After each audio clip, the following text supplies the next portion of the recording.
Hey YouTube, this is Brian here. I'm going to be doing part 6 already of my favorite 100 musicians of all time.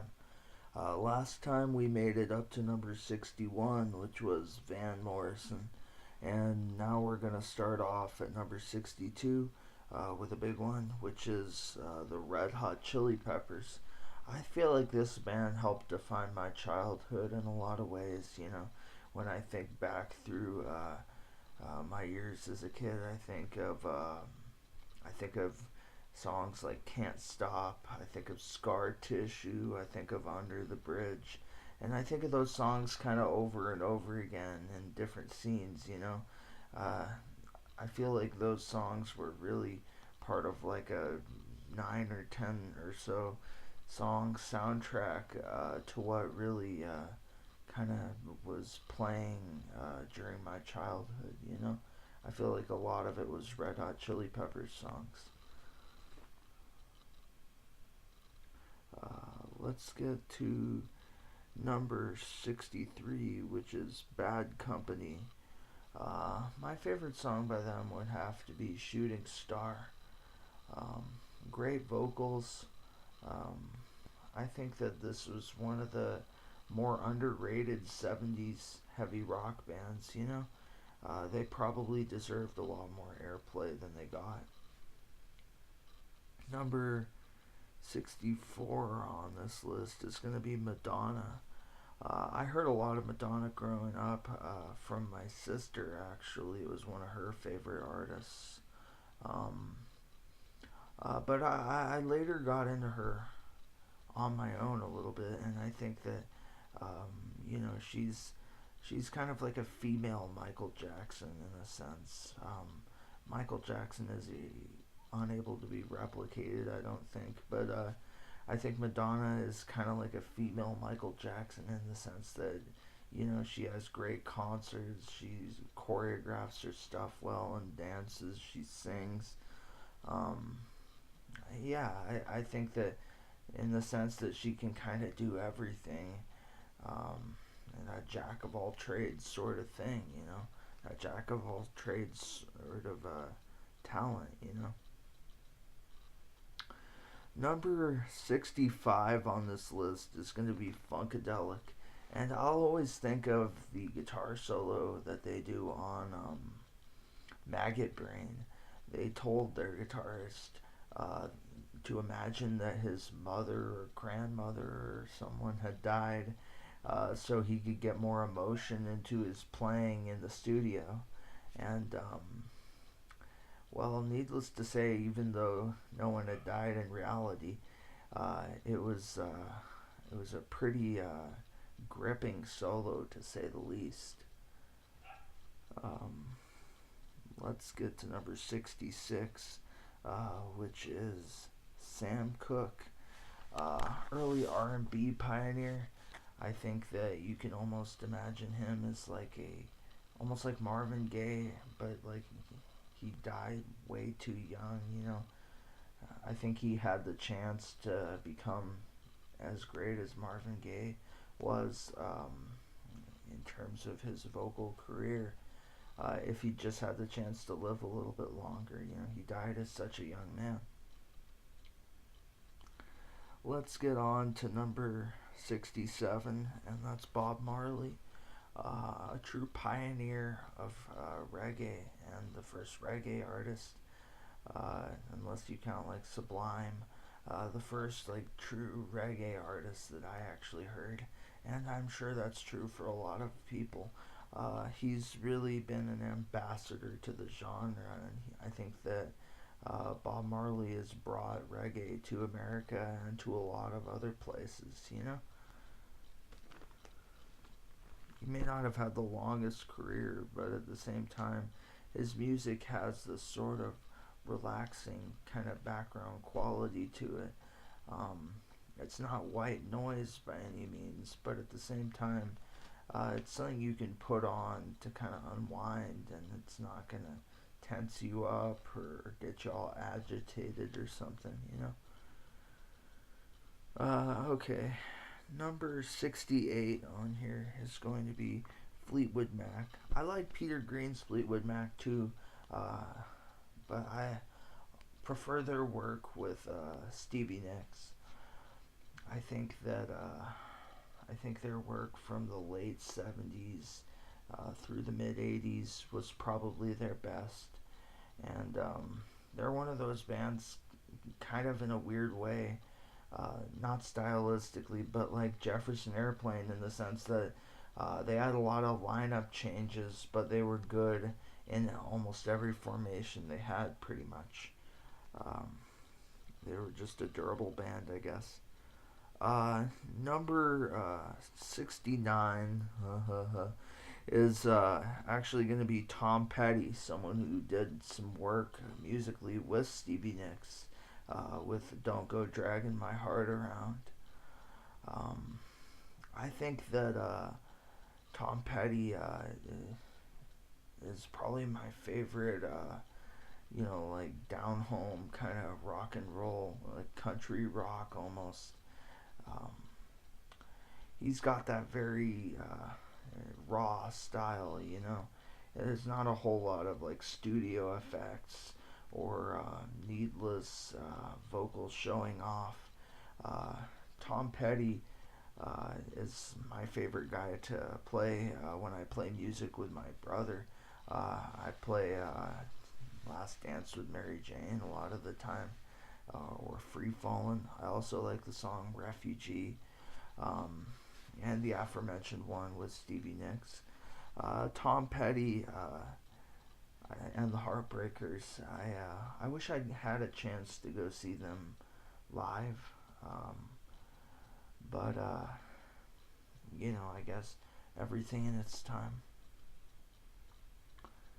Okay, so number 70 on this list is going to be Doc Watson, a man who was a bluegrass virtuoso on the acoustic guitar, even though he was actually blind. He was, I think, born blind. And he had a long running and successful band with his son, who I think he actually outlived. He lived to be an old man, but Doc Watson, I think, was highly influential in the same sense that Django Reinhardt was, uh, because he was so unique and because he overcame so much to get where he was. Django overcame those injuries to his hand, and Doc Watson overcame being born blind. I think that he was really a torchlight of inspiration for a lot of people. He certainly was for me as a guitarist. I can tell you that much. Number 71 on here is going to be Guns N' Roses, fronted by Axl Rose and Slash. They broke up, I think, in the end, but I'm sure they've gotten together and broken up several times since then, as rock bands often do. Reforming and breaking up and reforming again. Uh, my favorite song by them has gotta be November Rain. Yeah. Okay, number 72 is gonna be The Small Faces. I always think of Itchy Coop Park when I think of this band. Um, I think that their singer was really, really underrated. And if he'd gotten a little bit more of a chance, he could have been perhaps as big as like the Beatles or the Rolling Stones, maybe like the Beach Boys. He had a really really good stage presence, and he was really energetic. Um, I think it's kind of a shame that he never really became the household name that he should have been. Number 73 is going to be a pioneer of folk music and collecting, traditional music into one place so a lot of other people from future generations could cover it. And that man is Woody Guthrie. Really talk about Bob Dylan laying the foundation for music with all the songs he wrote. Look at Woody Guthrie with all the songs that he wrote and all the songs, traditional ones that he collected. that people might not have otherwise known about. I think that Woody Guthrie is definitely a pioneer, and he's from so far back in music that he practically was with the pioneers.